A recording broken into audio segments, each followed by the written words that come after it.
21 de março é lembrado o Dia Internacional da Síndrome de Down. E o objetivo da data é conscientizar e informar a população sobre os direitos, o bem-estar, a inclusão social e a saúde das pessoas portadoras dessa alteração genética. E para falar sobre o assunto, eu recebo agora o presidente do Conselho Curador da Fundação Síndrome de Down, Dr. José Francisco Quer Saraiva. Tudo bem com o senhor? Muito obrigado. Prazer recebê-lo. Muito obrigado. Acho que vamos começar então, doutor, tentando entender um pouquinho. Eu gostaria que o senhor explicasse o que é a Síndrome de Down, o que causa essa síndrome. A Síndrome de Down é uma alteração genética. Ela é condicionada a uma replicação cromossômica do chamado cromossomo 21, que ao invés de ser um par, serem dois, são três. Por isso que nós chamamos de trissomia do cromossomo 21. Isto acontece durante a divisão das divisões celulares, logo no início da gravidez, e faz com que uma série de transtornos metabólicos e físicos venham a acontecer por conta destas alterações. A partir de que momento que é possível diagnosticar essa doença? Como que é feito esse diagnóstico? Esse diagnóstico, até algumas décadas atrás, ele era somente feito após o nascimento. Mas com o aprimoramento de técnicas genéticas, bioquímicas, hoje, a partir já de pouco mais de 2 meses de gravidez, 10 semanas, já se tem a possibilidade de, através de exames no sangue da mãe, ou mesmo exames de ultrassom um pouco mais tardiamente, do ultrassom fetal, podem permitir a realização do diagnóstico e, obviamente, todo um preparo que se faz a partir deste diagnóstico. Quer dizer, antigamente era só possível por aquele teste que a gente conhece como teste do pezinho, é isso? Não, na síndrome de Down, não. Na realidade, esse diagnóstico daí ele é feito clinicamente quando a criança nasce. Esses testes que você traz são testes metabólicos para outras afecções. Mas, de qualquer maneira, hoje a gente tem possibilidade de, já no primeiro trimestre, você poder identificar e fazer a prevenção que deve começar no intraútero. Vamos falar um pouquinho, então, qual que é o objetivo, qual que é a importância que tem, doutor, esse dia 21 de março, Dia Internacional da Síndrome de Down?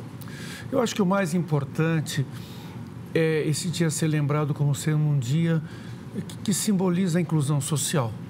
Eu diria que hoje, através da Síndrome de Down, nós estamos resgatando um dia muito importante para que nós tenhamos a inclusão social, que deve ser lembrada não somente naqueles que têm síndrome de Down, mas de todos aqueles indivíduos que, por uma maneira ou por outra, eles necessitam uma inclusão maior.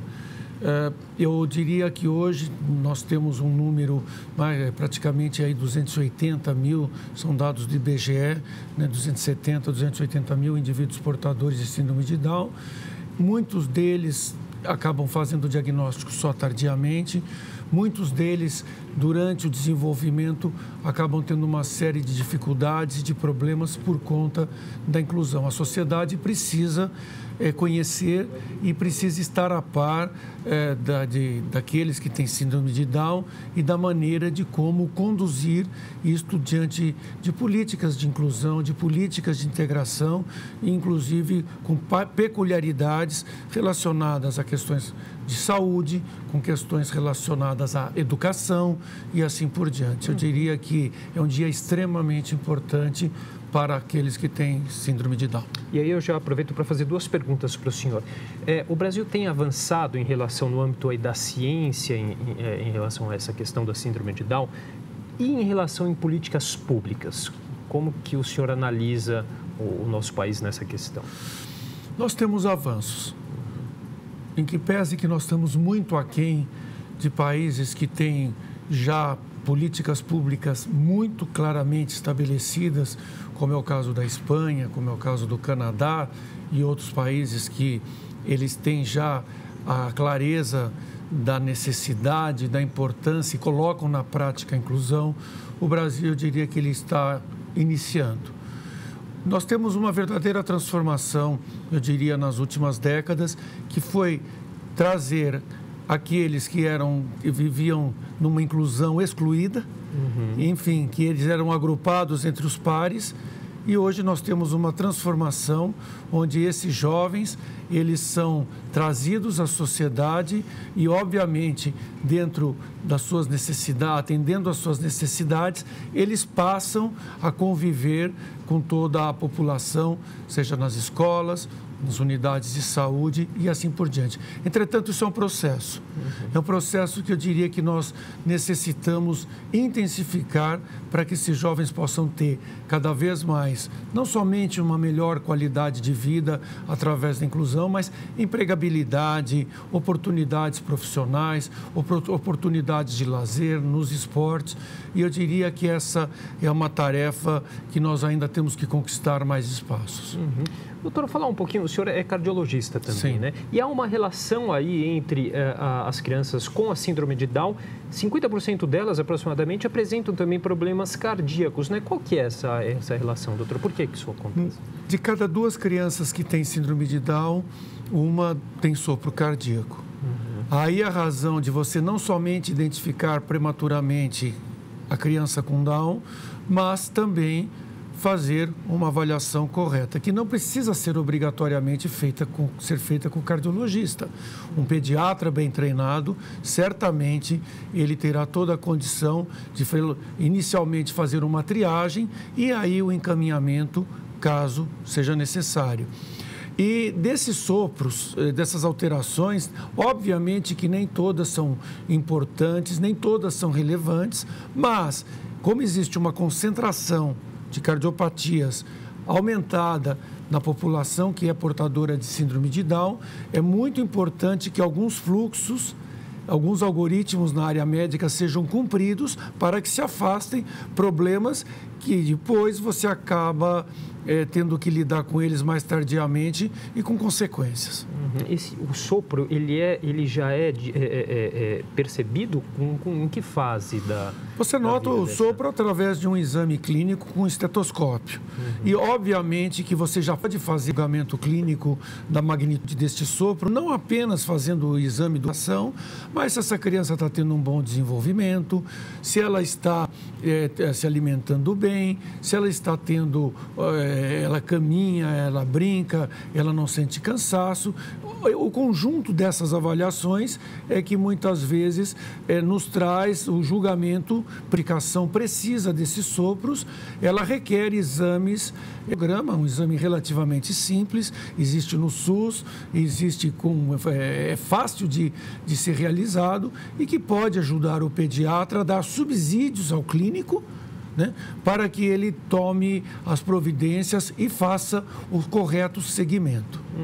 Doutor, qualquer casal pode ter um filho com a síndrome de Down? Sim. Sim, nós estimamos no Brasil de que cada 800 crianças nascidas, entre 700 e 800, uma é portadora de síndrome de Down. Então, as mulheres, elas têm esse risco, é um risco de 1 para 700, 1 para 800, mas nós temos que levar em consideração para o devido acompanhamento, no sentido de proporcionar a maior segurança possível à mãe, ao feto e depois ao nascituro. O preconceito ainda hoje é um problema, digamos assim, quando a gente fala da síndrome? Eu diria que sim. Eu diria que nós tivemos grandes avanços, com certeza, mas é muito importante lembrar que nós temos que avançar muito nessa questão da inclusão. Lembrar que durante décadas o jovem com Down, ele ficava super protegido, recluso dentro da sua casa. Não era a ele oferecido possibilidades que ele pudesse desenvolver todos os seus potenciais. E hoje nós vemos países como o Canadá, que tem um Instituto de Artes que é dedicado ao desenvolvimento de potenciais artísticos. Isto vale para a música, isto vale para os esportes, isto vale para várias áreas. Então, explorar esses potenciais, eu diria que é o nosso grande objetivo, obviamente acompanhando esse jovem para que problemas de saúde que os acometem mais frequentemente da população sem síndrome de Down possam ser devidamente identificados, como, por exemplo, doenças da tireoide, que acontece mais em portadores com síndrome de Down, alguns transtornos digestivos. Então, é muito importante não somente esse diagnóstico, mas um repensar da sociedade em relação a uma inclusão que ela seja a maior possível. Eu diria que hoje este é o nosso grande desafio. Tá certo. Queria agradecer, então, a participação do Dr. José Francisco Quer Saraiva, que é presidente do Conselho Curador da Fundação Síndrome de Down. Doutor, muito obrigado pela entrevista. Obrigado.